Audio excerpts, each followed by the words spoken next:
मग आज काय? पनीर टिक्का मसाला.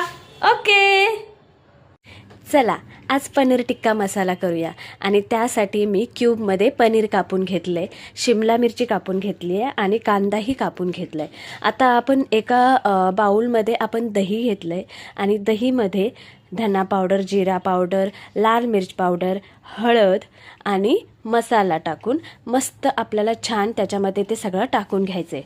पनीर, शिमला मिरची आणि कांदा चांगलं आतमध्ये मिक्स करून घ्यायचं आहे आणि अर्ध्या तासासाठी मॅरिनेट करून ठेवायचं आहे.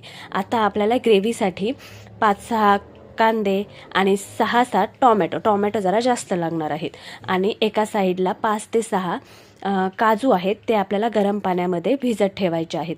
थोडीशी कोथिंबीर, आलं 2 इंच घ्या आणि त्याचे तुकडे करून घ्या आणि 5-6 लसणाच्या पाकळ्या.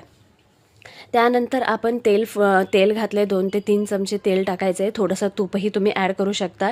एका पॅनमध्ये आपण तेल आणि तूप घेऊन ते गरम झालं की त्यामध्ये आपल्याला कांदा, टोमॅटो, आलं सगळं छान फ्राय करून घ्यायचं आहे आणि ते सगळं एका साईडला काढून घ्यायचं आहे. कोथिंबीरही मी आतमध्ये टाकून घेतलेली. त्यानंतर त्याच पॅनमध्ये जे मॅरिनेट आपण करून ठेवलेले होतं पनीर, शिमला मिरची आणि कांदा, ते आतमध्ये टाकून छान फास्ट गॅसवर आपल्याला छान भाजून घ्यायचं आहे. ते म्हणजे कसं एकदम क्रिस्पी होतं, त्यासाठी आपल्याला ते फास्ट गॅसवर फ्राय करून घ्यायचं आहे. आता जे आपण कांदा, टोमॅटो ग्रेव्हीसाठी काढलेलं होतं ते आपण थंड केलं आहे आणि थंड केल्यानंतर मिक्सरमध्ये आपल्याला लावून घ्यायचं आहे. आणि एका साईडला जे काजू आपण गरम पाण्यात भिजत ठेवले होते तेही त्या मिक्सरमध्ये टाकून चटणीसारखं करून घ्यायचं आहे. बारीक लावून घ्यायचं आहे मिक्सरला. त्यानंतर एका कढईमध्ये आपण 1 ते 2 चमचे तेल टाकून घेतले, 1 ते 2 चमचे तूप टाकून घेतले आणि त्यानंतर त्याहीमध्ये फोडणीसाठी आपल्याला लाल मिरची पावडर, धना पावडर, जिरा पावडर, हळद हे सगळं टाकून छान फोडणी करून घ्यायचे. त्याच्यामध्ये काजू ऑप्शनल आहेत, तुम्हाला पाहिजे असेल तर टाका.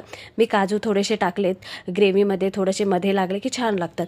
त्यानंतर जे आपण ग्रेव्ही बनवून घेतली आहे एका साईडला कांदा टोमॅटोची, ती आतमध्ये फोडणी टाकून त्याच्यामध्ये हवं तेवढं आपल्याला पाणी, जशी तुम्हाला कन्सिस्टन्सी पाहिजे तेवढं पाणी टाकून छान 5 ते 6 मिनिट मीडियम गॅसवर आपल्याला शिजत ठेवायचं आहे. ते छान ग्रेव्ही होते. हे बघा कशी मस्त वाफ आली आहे आणि खूप छान ग्रेव्ही होते.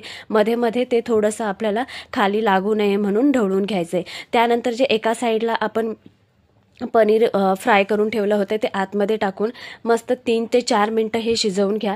त्यानंतर गार्निशिंगसाठी आपल्याला कसुरी मेथी आणि कोथिंबीर टाकून सर्व करा. खूप अप्रतिम लागते.